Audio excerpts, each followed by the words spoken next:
Hello, everyone, and welcome back to SALT Talks. My name is John Darcy. I'm the managing director of SALT, which is a global thought leadership forum and networking platform at the intersection of finance, technology, and public policy.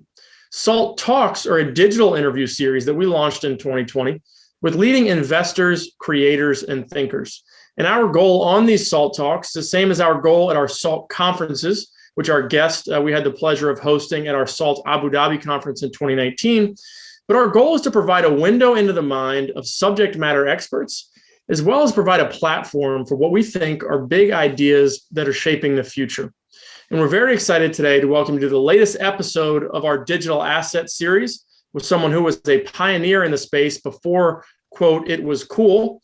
Her name is Jalak Jobanputra, and I'm going to read a little bit more about her bio before we welcome her onto the camera.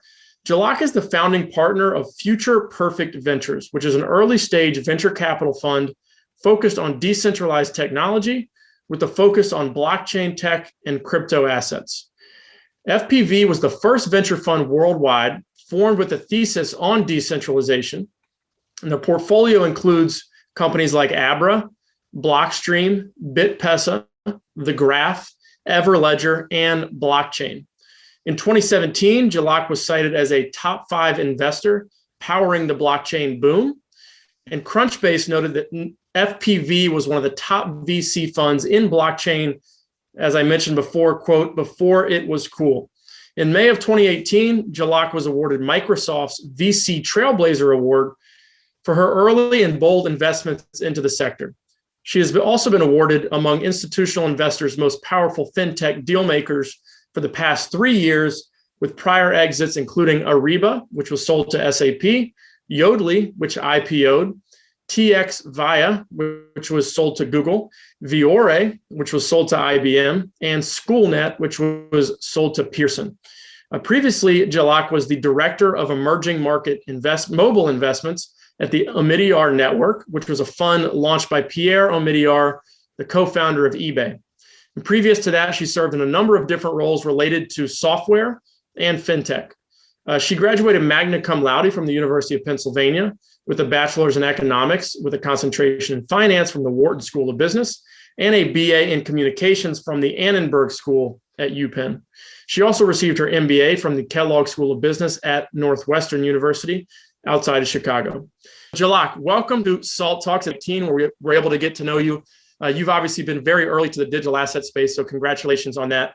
But where we like to start every one of these talks is a little bit in your own words about your personal background. Obviously, I read a lot of your bio there, but something that wasn't in your bio about your personal background and where you got to, or how you got to where you are today. And also, what was your aha or eureka moment as it relates to digital assets and Bitcoin? It's something we like to ask everybody. Everybody goes on a journey from skeptic to believer. So as part of a brief introduction about your personal background, could you describe how you found digital assets and how you became such a ardent believer in the space?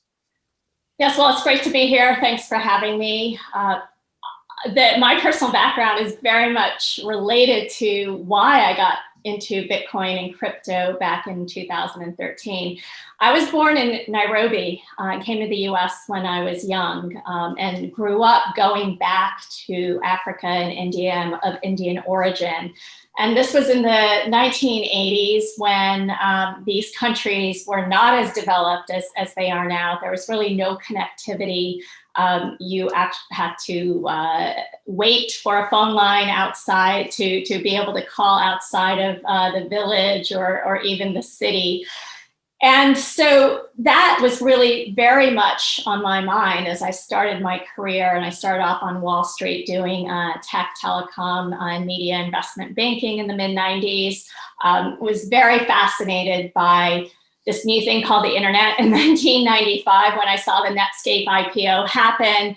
And I started thinking back to those childhood memories of that connectivity that the internet could enable. And since then has certainly enabled, and we now have 6 billion mobile phones around the world.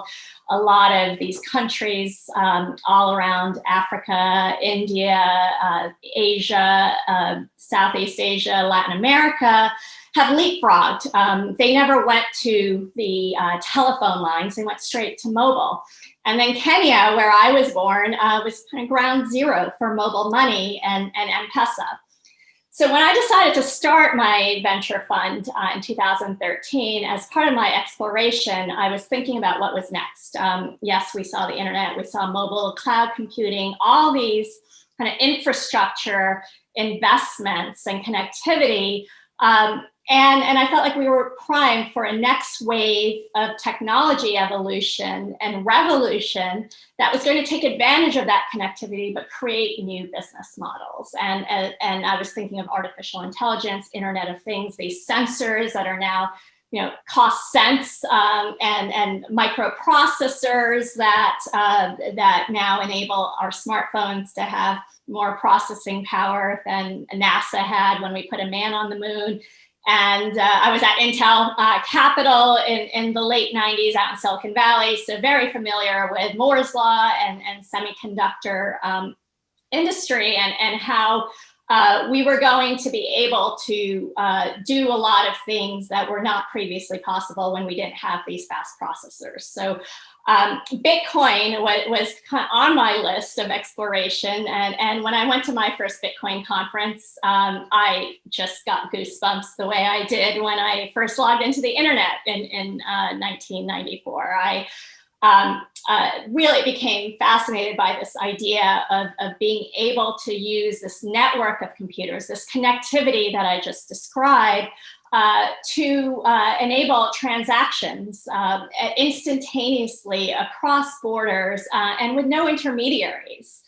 So just thinking about going back to Africa, where we have so many unbanked, underbanked people, just like they never had landline phones, they're never going to have a banking relationship the way we do in the United States or people do in Europe. And I felt like Bitcoin was the first real technology that I'd seen that enabled people to transact with each other with no central intermediary that was taking out fees. And it's really those fees and the infrastructure that has kept, the kind of cost of infrastructure build out that has kept a lot of companies and banks from actually serving these populations. And so I was instantly sold. I was instantly sold on Bitcoin. I instantly bought some Bitcoin and made the underlying blockchain technology the underlying thesis of Future Perfect Ventures when I launched it the next year. Right. No, it's fascinating, and I want to keep going down the Bitcoin rabbit hole before we talk about this broader decentralization movement. So you wrote a piece, it was published in Recode. It was first published on your blog in 2017.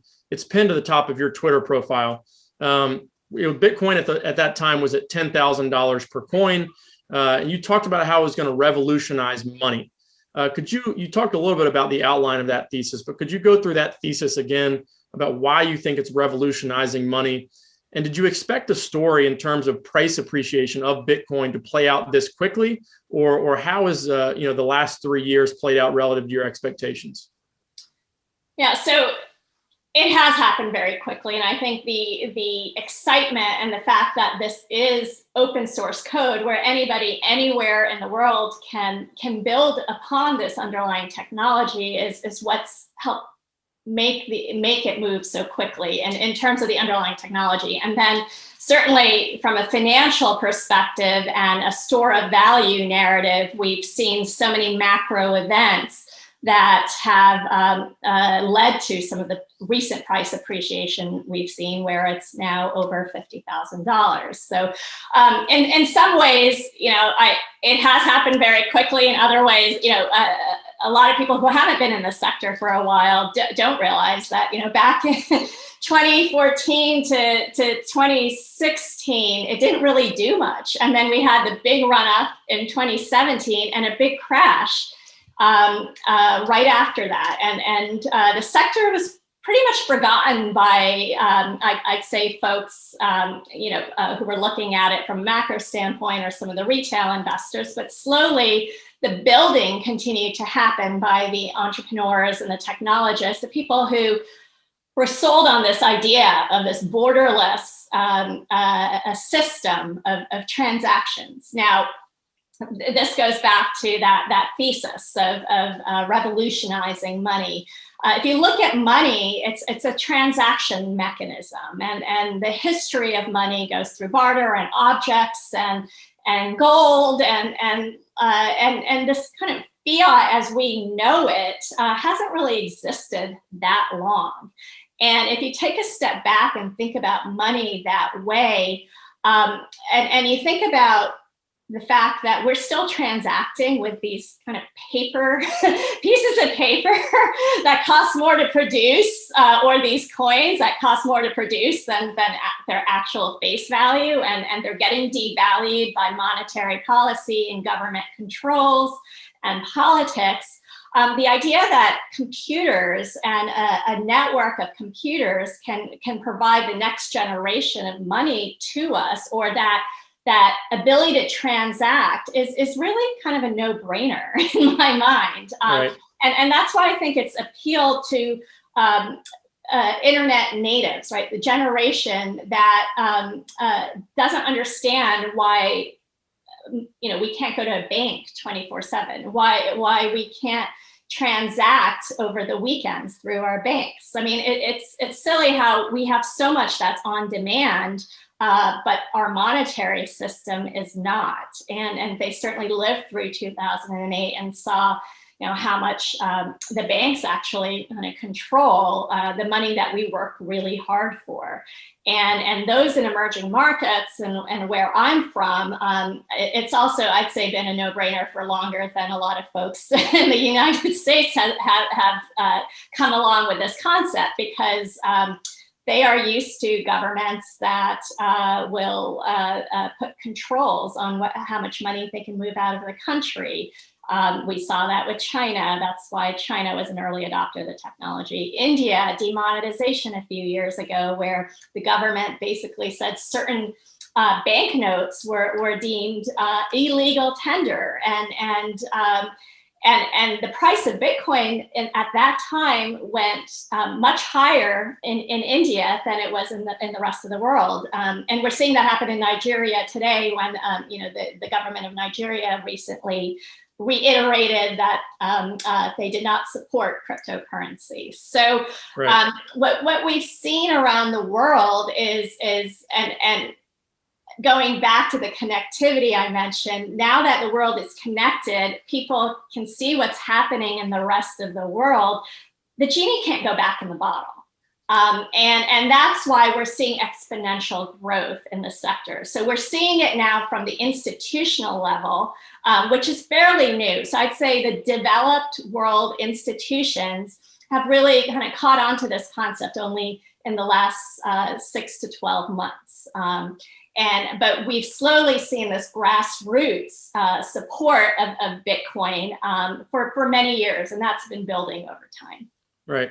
So you referenced that 2017 rally that took Bitcoin up to almost $20,000 per coin, but then we saw it fall back to around 3,000 and change. And I think, obviously there was a lot of public interest in Bitcoin at the time that receded, and people sort of wrote it off as, a pump and dump scheme or some type of Ponzi scheme, given that extreme volatility that we saw. We're now seeing Bitcoin ramp in an even more extreme, rapid way in 2020 and 2021. Why is this rally potentially different than the rally than we saw in 2017? Do you think realized volatility will continue to fall, which it has been lower actually during this rally than it has been over previous cycles in its history? So do you expect volatility to fall? Do you expect people to have to just weather that volatility, or why is it different this time around?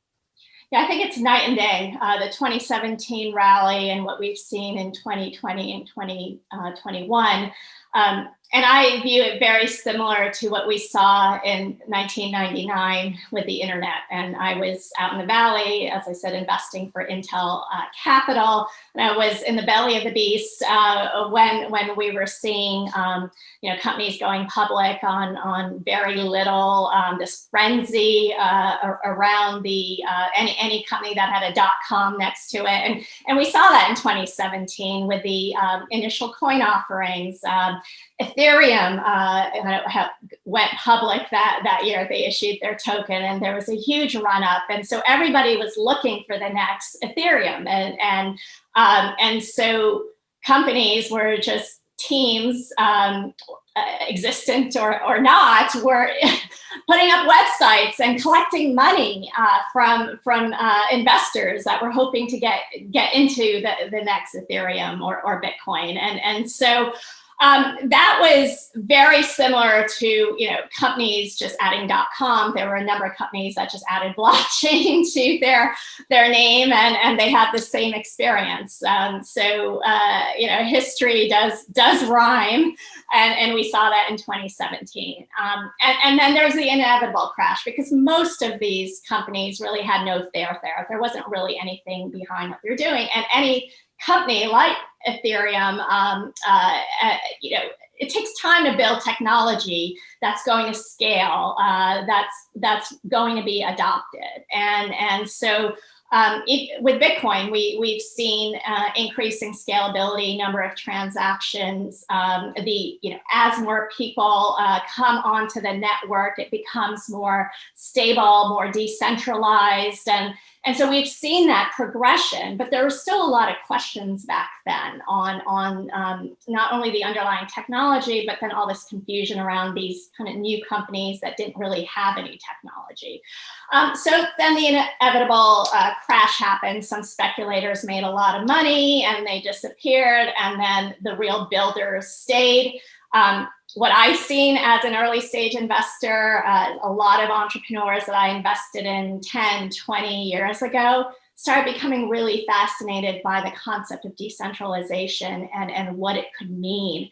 And they started getting into this space. And to me, that is the biggest leading indicator of whether any new technology has staying power. It's who can that technology attract beyond just the early adopters? And so we've seen that happen in a big way over the last 3 years. And then what's happened on a macro level, right? We've seen all the stimulus in the era of COVID, inflation, concerns about future inflation, government policies, kind of all the reasons that Bitcoin appealed to so many in those emerging markets. We've now seen a lot of hedge fund managers, corporations, really looking for a hedge against inflation, as well as a search for yield. And so we're going to continue to see that, because I don't see that macro environment really changing. How much of your bull case right now for Bitcoin is just that the technology is so compelling that its rise was inevitable? And how much of it is based on that macro backdrop that you talked about? Is the macro backdrop, with all the money printing and the growth of the money supply, just accelerating what was an inevitable rise of decentralized technology and blockchains? Or how do you look at that puzzle? Yeah, I feel like a lot has been turbocharged as far as looking at technology and our thesis. And it's if you look at Bitcoin from a store of value as an investable asset, that narrative has certainly been given a boost by what we've seen on the macro environment. I mean, Bitcoin was really created as an exchange of value, or to be an exchange of value, and so that has morphed into more of a store of value. Now, that doesn't mean that it can't eventually be used as an exchange of value, or that there's certain regions in the world or certain populations around the world that won't use it that way. And so we're certainly investing in solutions that can enable that. But I think if you just look at it as it's come into its own as the store of value this year. Now, I was holding it well before this happened, because I believe that it was going to have value in some form or another. And you know, the problem with a lot of entrepreneurs sometimes is they have a vision of the world.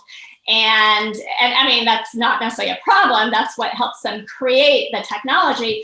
But then they become these maximalists who believe that is the only way that technology can be used.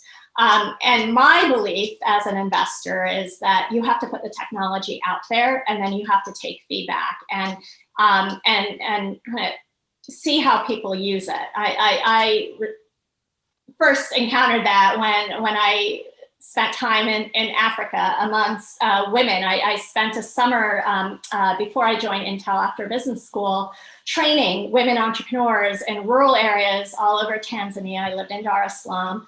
And these women, and this is pre-internet, they had mobile phones, but they didn't have internet connectivity through their mobile phones. And it was fascinating what they would use those phones for. And I can guarantee no one in the US was thinking of the usage the same way. And we've seen that with WhatsApp and a number of other applications that took hold in some of these markets. So yeah. I just believe that you know, you cannot kind of dictate, you can't create a technology and then dictate how people use it. And so this year has been fascinating to see what Bitcoin has become to most of the world. And so, but I believe that the technology was so strong, and the whole idea of crypto economics, which is to me, you know, just part of the genius behind the Bitcoin blockchain or blockchain technology and crypto assets in general.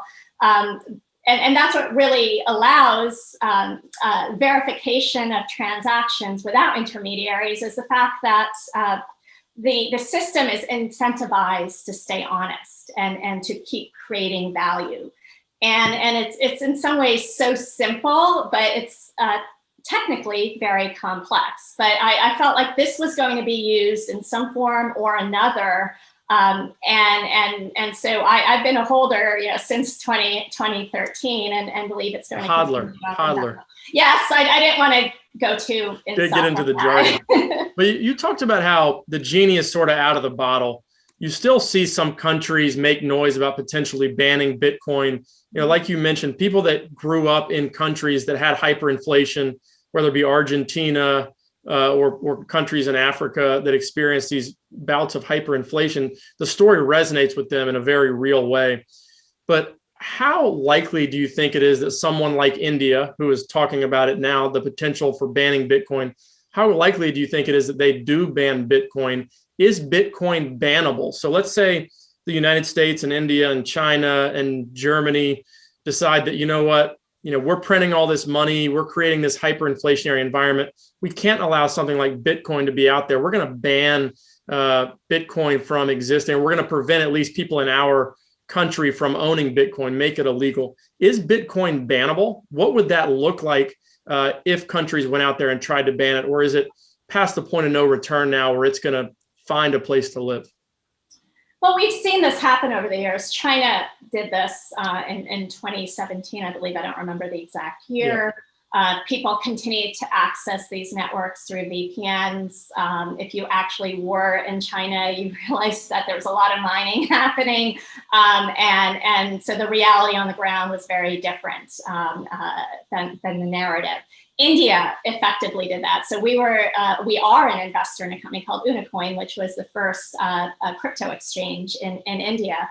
We invested in the company in early 2017, and later that year, India basically banned any banks from banking crypto related companies. People became really concerned, the average population, the retail investors, and effectively almost shut down the crypto market in India. But what happens when that, behind the scenes is the entrepreneurs, the people who care about deeply about kind of the ethos of monetary sovereignty and see that happen, they continue to build. Unocoin led a Supreme Court challenge, which overturned that ban in last, or it was actually earlier, is it early 2020? I've lost track of time. Yeah, time is like a flat circle at this point. And the market's grown significantly since then. Now, India is once again saying that they're going to, or threatening to ban. Now, my theory on all of this is a lot of these countries want to figure out what their central bank digital currencies are going to look like. Right. Because they are threatened by an alternative to their central bank currency, and they want to figure out a system where they can offer digital versions of their currency and then figure out how something like Bitcoin or independent cryptos would fit into that system. How would they fit into that system? You know, we ask that frequently on these talks about, in a world where there's a US dollar built on the blockchain, there's a yuan, there's currencies around the world have their own central bank digital currencies. How does Bitcoin fit into that? Is it a threat? Is it accretive to Bitcoin? How does it live in that world? Well, I personally believe it's accretive to Bitcoin. I have this investment thesis that I've always had, is that no incumbent is safe. You look at Blockbuster back in the day, who said that no one was going to actually watch movies through the internet. It just wasn't going to happen. Either from a technical or a kind of user perspective, they wouldn't do that. So central banks, I believe, haven't thought that there was any threat to their power, and Bitcoin, and then companies like Facebook saying that they're going to issue their own digital currency, going to change the central bank perspective on that, and so. Again, going back to, once people feel like they've had exposure to something and it's taken away from them, they are hyper aware of that. If they never had exposure, then they don't know what they're missing. Right. But we've now gone to the point where most populations around the world have had some exposure, have heard about this, and have also seen their own governments, how they're acting versus other governments. We've seen it here in the US in the last few months. And so I believe that central banks are going to have policies that take into account that there are competitors to their fiat currencies and offer value back. Now, there's always a threat that they can try to shut off access. I think one of the biggest threats is taxation and how they tax cryptos. And so those are very real threats, but I think we also, and governments need to also be aware that people have power, and we look at GameStop and what just happened, and it may all seem unrelated, but I think that shows that the grassroots movement, retail investors, people on the ground that now have access to more information than ever, will rise up if they feel threatened, and especially if they feel that their hard-earned money and livelihood is at stake. All right, so I want you to pretend like you're the PR representative for Satoshi Nakamoto, and you're going to talk to the Indian government. You live in Miami. You actually Valley investors and entrepreneurs that have moved to Miami. But the mayor of Miami, Francis Suarez, has been very proactive in pulling people from Silicon Valley by being very pro-business, pro-tech, and most recently pro-Bitcoin, and trying to create a regulatory framework and an environment that's conducive to iterating, in terms of blockchain and Bitcoin. So if you were to talk to the government of India and you said, rather than banning Bitcoin, how about you embrace Bitcoin and you create, an ecosystem that's conducive to innovation within the blockchain space? Why would that be such a powerful thing for a country to go all in on Bitcoin? There's been some prominent voices in the VC community who have written about this, but I think it's an interesting topic and would love your perspective on it. Well, I think it's a proxy for innovation in general. And if you look at countries like India, Kenya, and let me just tell a little story about Kenya and my interaction with the central bank governor of Kenya. I'm an investor in a company called Bitpesa. I was one of their founding investors in 2014. They're now called Abra. They're the first company to look at using the Bitcoin blockchain as a backend for financial transactions, both at the institutional and retail level, both within the continent of Africa and then across continents. And the idea there was right now the banking system, the correspondent banking system requires many different banks to get involved, which add fees and layers of fees where a transaction from Kenya to the Ivory Coast can cost up to 20% of the transaction, which even for institutions is something that they don't want to do. And so being able to just reduce that to one transaction in and out of a Bitcoin or any other crypto and provide that liquidity and do it in an instantaneous way with lower fees. They've seen tremendous growth over especially the last year.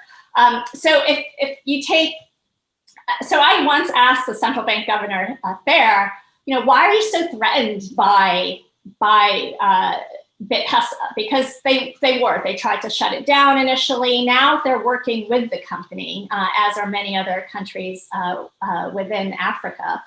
But he had a point where, he said, we're just being accepted into the global monetary system and we can't afford any missteps. We're being watched by everybody. And it provided perspective for, all of these emerging markets.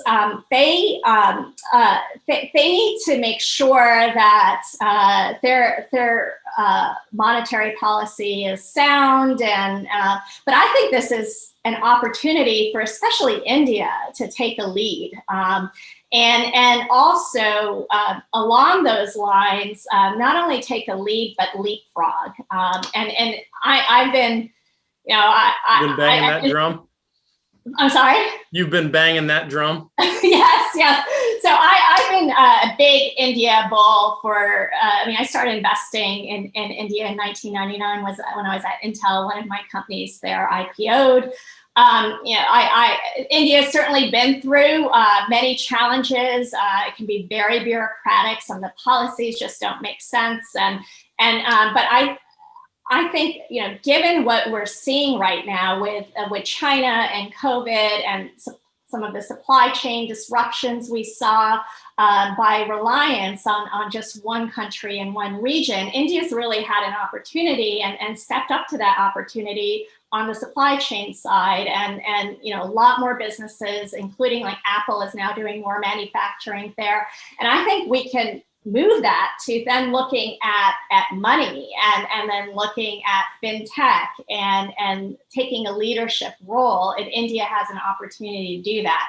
Now that doesn't mean they don't issue their digital rupee. But they could be a model of how the rupee can interact with a currency that is kind of independent of any other controls or reliance on the dollar. And I'm a U.S. citizen. I'm an immigrant. I'm a big fan of the U.S. It's been great to me. But I also think that dependence on any one country, and we've seen this, is not a good thing. And that's why we're investing in decentralization. The whole concept of Bitcoin and blockchain tech is no single point of failure. And so India has an opportunity to not only further their own goals of being a major player, and I believe they already are, but maybe the foremost player on the world stage by really looking at the intersection of a digital currency as well as decentralized currency. And there's an incredible amount of talent there. It's a very entrepreneurial country. And so I think it has all the makings, and ability to do this.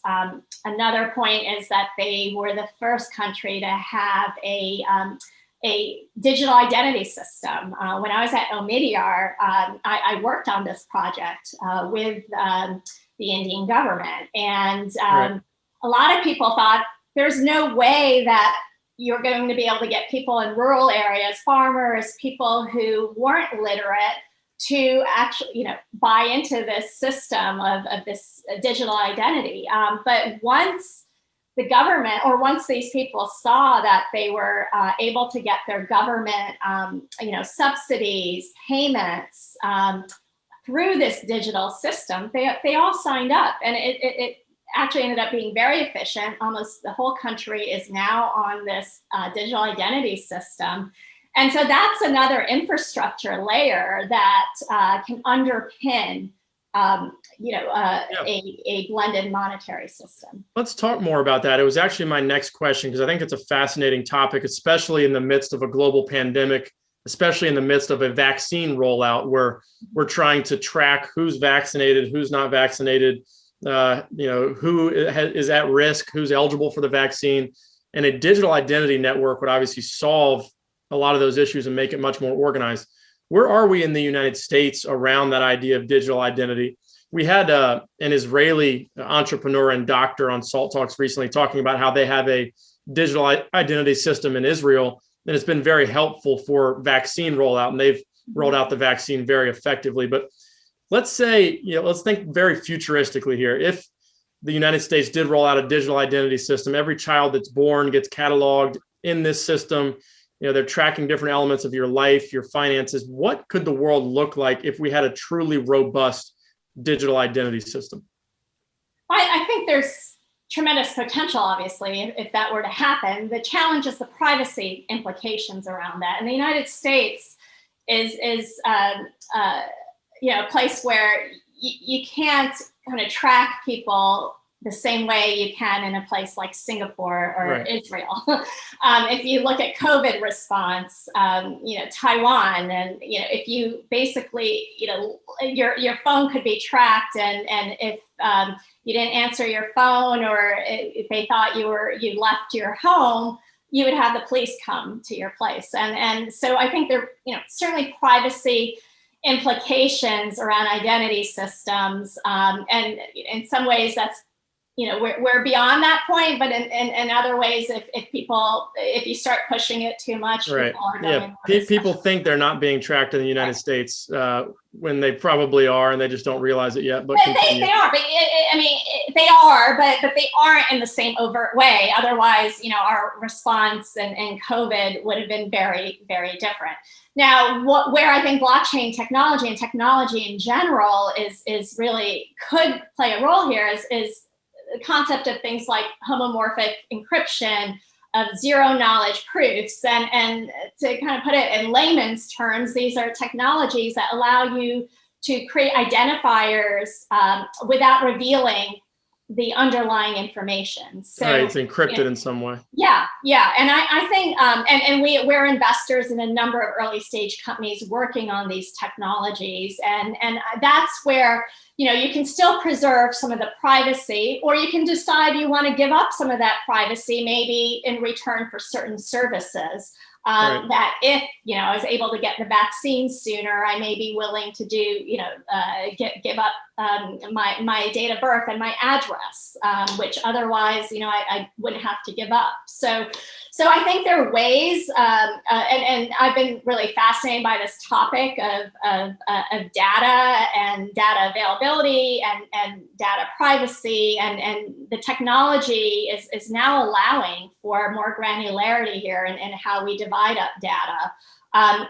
There's been no pressure for companies like Google and Facebook to adopt any of these, but we are now seeing a big pushback around the business models, around data collection. And so one of the reasons I got really interested in decentralization was this whole idea of, I could actually own my data, hold it in a wallet, and then permission it out whichever way I want to. And it's not that different, say, than Bitcoin, where, I hold a private key to my Bitcoin. I can release it when it gets matched with a public key. And you can do that. You can look at a Bitcoin as just any piece of data, and you can do it with your healthcare data. You can do it with your credentialing. And so it's kind of mind-blowing, all the business models that can emerge from this underlying technology. And I think identity is a big piece of it. And the challenge is when you start to cross borders, there are different policies around data and how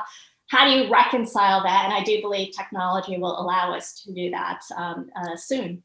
Yeah, in some ways you could view the aggregation of data as being sort of big brother, but in a lot of ways it empowers the individual to own their own data. So, Facebook or Google, their product is built on top of our data. The market cap of those companies is based on the fact that our data is extremely valuable. So why should we not be empowered to decide how that data is used and be able to monetize it?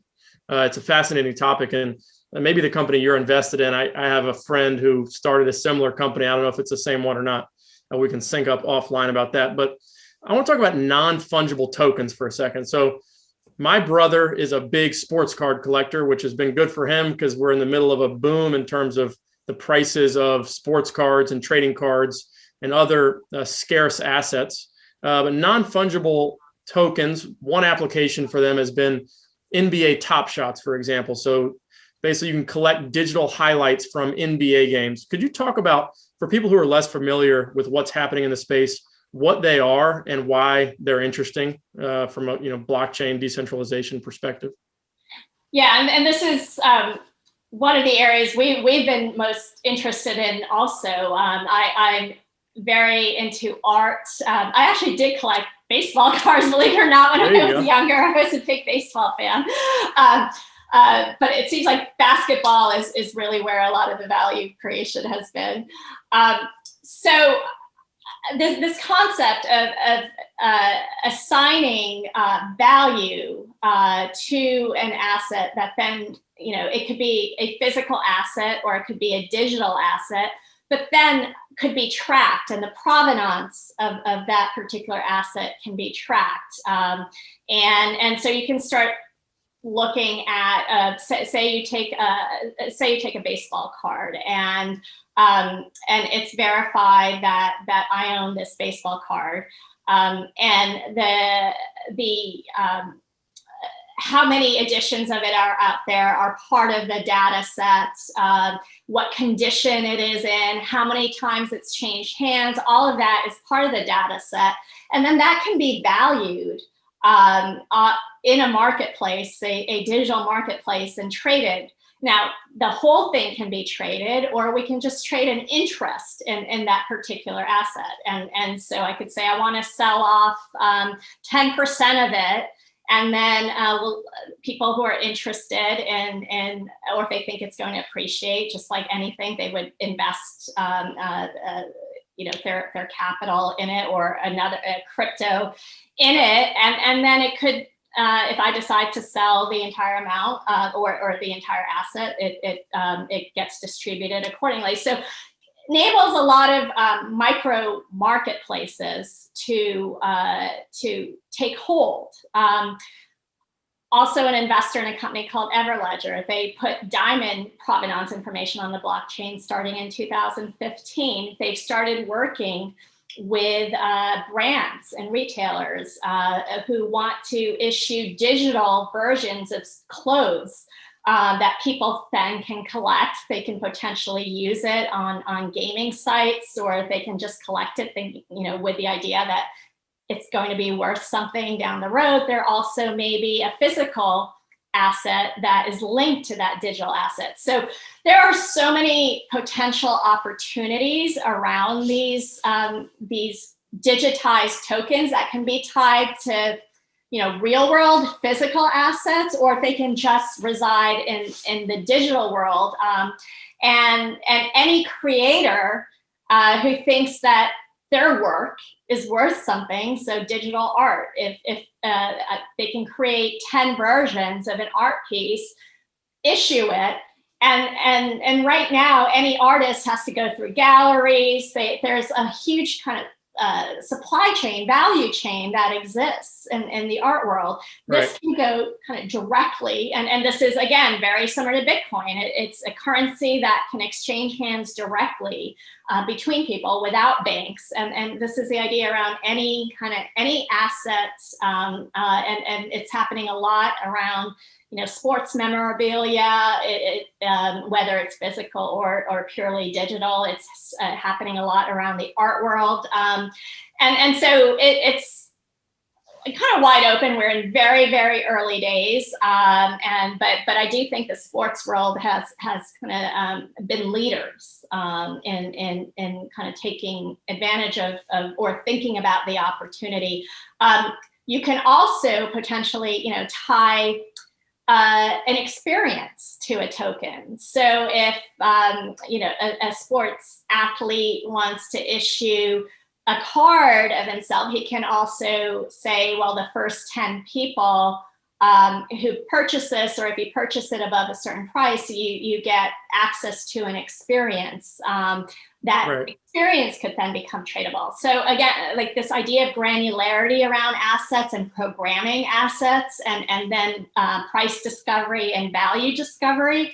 I don't think we've seen the beginnings of Right. You just came up with a great idea for the next iteration of Cameo. I don't know if you're familiar with that platform, but you could create scarcity for the ability to get a unique experience or unique message from a celebrity. It's a fascinating concept. And just intellectually, some people say, well, digital art, that doesn't make any sense to me. It lives on the internet. It's not like a painting you can hang on your wall. And I just say, somebody could forge a painting, a physical painting, the same way that they could be, a legal replication of digital art or, digital trading cards or whatever it may be. And money is the same thing. Money is only as valuable as a society and as a globe that we decide it is.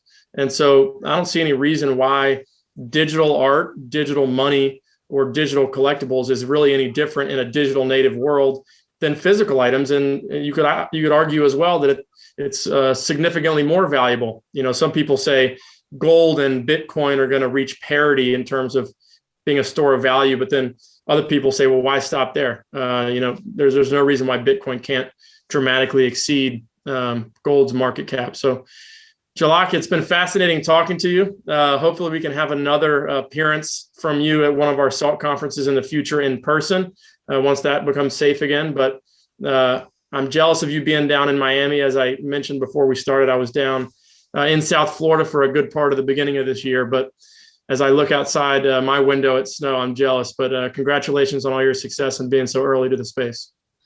Thanks for having me, and it's exciting times in Miami too with what the mayor's doing, and a lot of crypto folks and tech folks down here. Yep, absolutely. I'll definitely be down before long to soak up some of that sunshine. And thank you everybody for tuning into today's SALT Talk as well to learn more about this digital asset space. We think that's very important that you have an open mind about what's happening in the world, or else you're going to get left behind. You still see derision from some of the old guard around what's happening with Bitcoin and decentralization. And so it's good to open your mind and learn about these topics. Just a reminder, if you missed any part of this episode or any of our previous episodes, including episodes with a variety of thought leaders in the blockchain crypto universe, you can access them all on our website at salt.org/talks. Also, we're on social media. Please follow us on Twitter at SALT Conference. You can follow Jalak on Twitter as well, where she's a fantastic follow. But we're also active on Instagram, LinkedIn, and Facebook as well. And please spread the word. We love spreading the message. These educational segments that we do on SALT Talks, we love broadening our community and broadening their message. But on behalf of the entire SALT team, this is John Darcy signing off from SALT Talks for today. We hope to see you back here soon.